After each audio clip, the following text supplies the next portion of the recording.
Then on the way to the gas station, got hit by a car. Fuck my shit up. Damn it. This guy, it's kind of like raining, drizzling, whatever. This guy doing 75 miles an hour, drunk. This is how Milwaukee is. And he had his nephew with him. He was drunk, doing 75 miles an hour, just ripping. And I'm making a turn into the parking lot of the gas station. And the next thing you know it, my ashtray's in my lap, and I hear this big bang. That was it. I'm sideways on the sidewalk, you know. And these colored people were yelling at me, "Turn it off, man! Hey, say dog, hey! Turn it off, man! Turn the car off! Turn it off! Turn it off, man! Hey! Yo, man, turn off the car, man!" I'm like, what the fuck are they yelling at me for? You know, I had the windows down, you know, the music on and shit. So I turned it off. And I looked to the side there, that split second. I go, wow, them look like my fucking tools. Maybe I got blacked out or something, I don't know. But I turned and look, damn, them look like my fucking tools. What the fuck? And I get out of my car. Here's my bumper hanging halfway down. Light was still flashing because I had my signal light on. Light was still flashing. This is when the lights were built in the bumper. And my trunk hood was up in the air. I walked all the way around and the whole fucking side of the fucking car was smashed in. I'm like, Jesus fucking Christ, man. I just got done redoing the whole fucking body, repaint job and all that fucking sheep wool in the front seat. You know, new stereo system, new speakers, new battery. You know, just got a fucking motor rebuilt, you know. Fuck, man. New brake system, all that shit. New gas tank, you know. Fuck. The guy standing there with these Google fucking glasses, bifocals, you know, standing there smiling at me, watching me pick up all my shit and put it back in the trunk. Fucking got out a fucking rope, pulled up the fucking bumper, tied it up, fucking closed the fucking trunk hood, got back in there. And I said, it's a Chevy. And I started it back up, and I drove it to the gas pump, and I filled it up. Well, I didn't fill it up. I put some gas in it. Still, I continued to do what I was doing.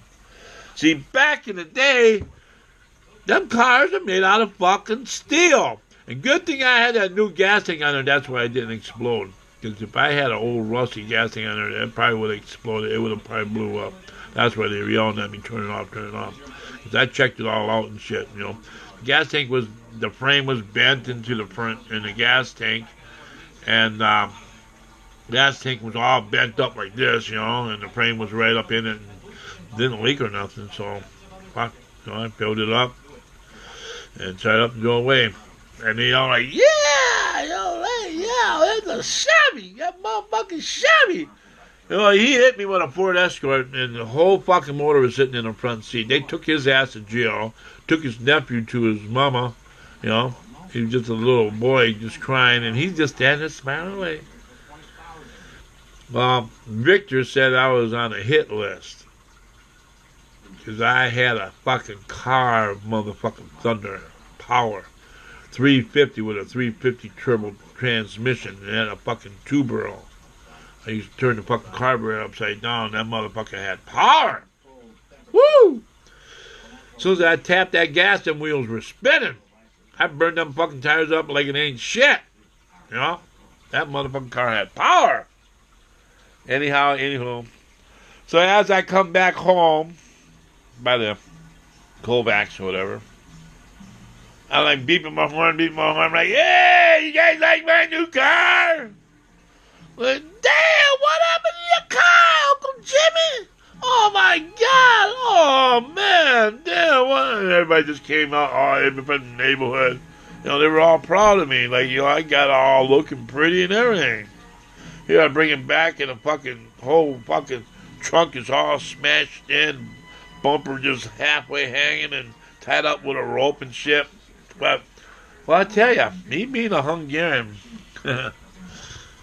I built a wooden fucking trunk in 3 weeks. It took me 3 weeks to think this up, design it and everything. So where I lived, there was this porch, you know, and underneath this porch, you know, you could open it up or whatever. A lot of wood, you know, and the wood had nails in it and shit. So I built a wooden fucking trunk. I took that hood off it, you know, I couldn't use the hood no more, so I took the hood off. Took a while.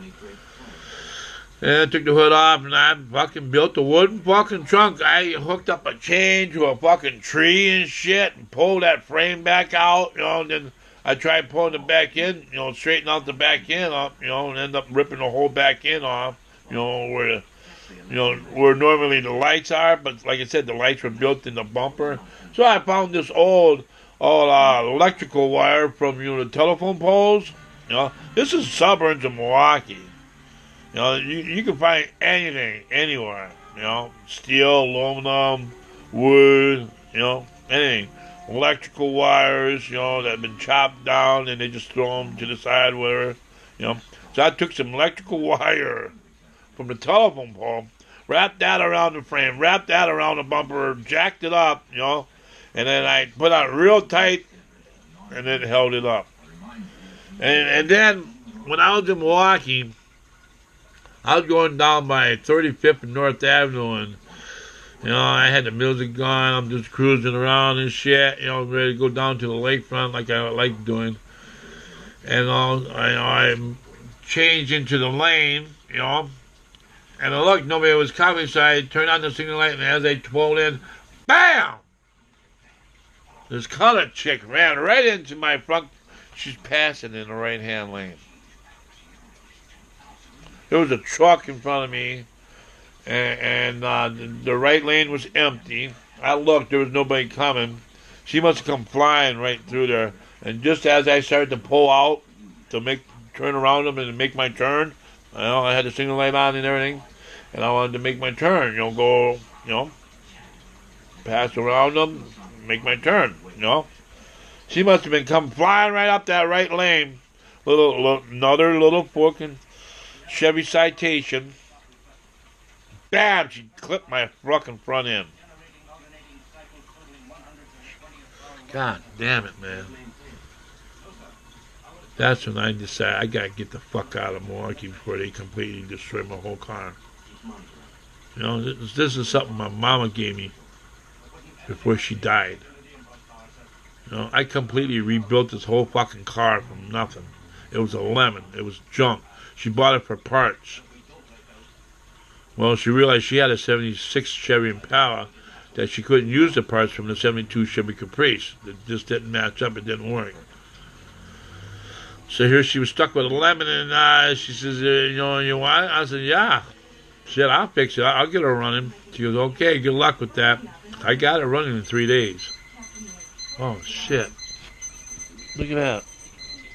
1, 2, 3, 4 alarms. Well, that one right there is going to be set for 3 o'clock. Yeah, we'll be on overtime. Yep, starting Monday, 10 hours. Get up at 3 o'clock in the morning again. Be there at 4. Wow, I'm making my head spin. I'm glad it's a Saturday. I'd be fucked if I had to go to work right now. I've been up since 3. Recording with you guys. Oh, I can't believe I'm still recording.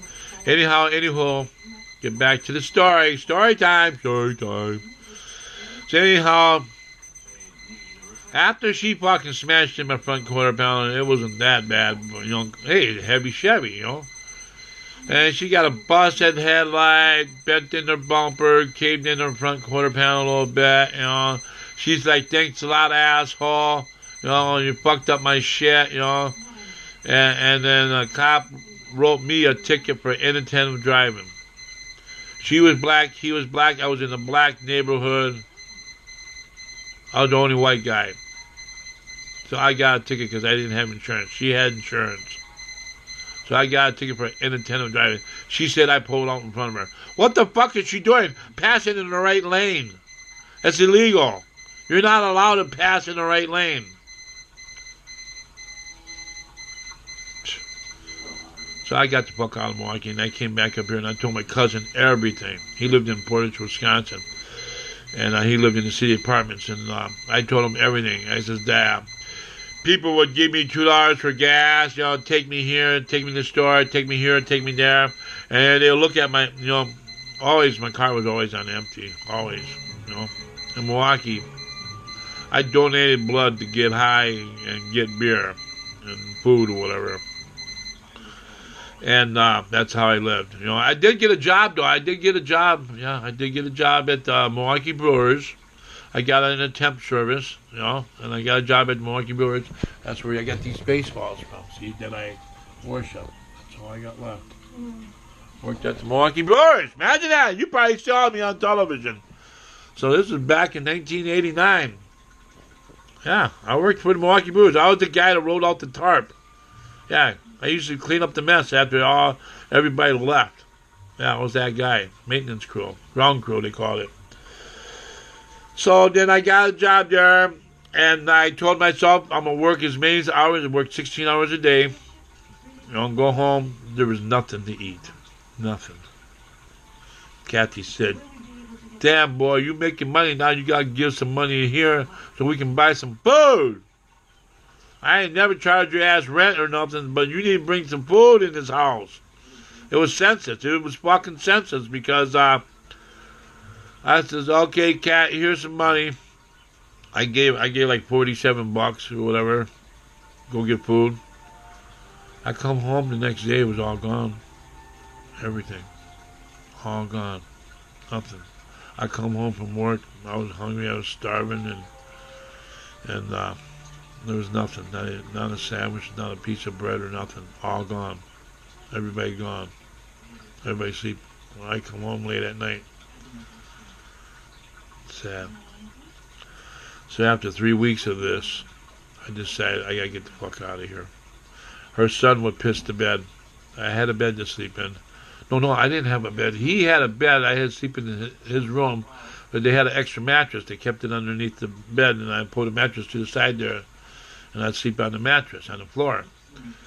And he had a pissing problem. He pissed everywhere. He pissed in his sleep, you know. Anthony Kovac. Hey, buddy. Yeah, and he had a pissing problem, you know. He pissed in everybody's bed.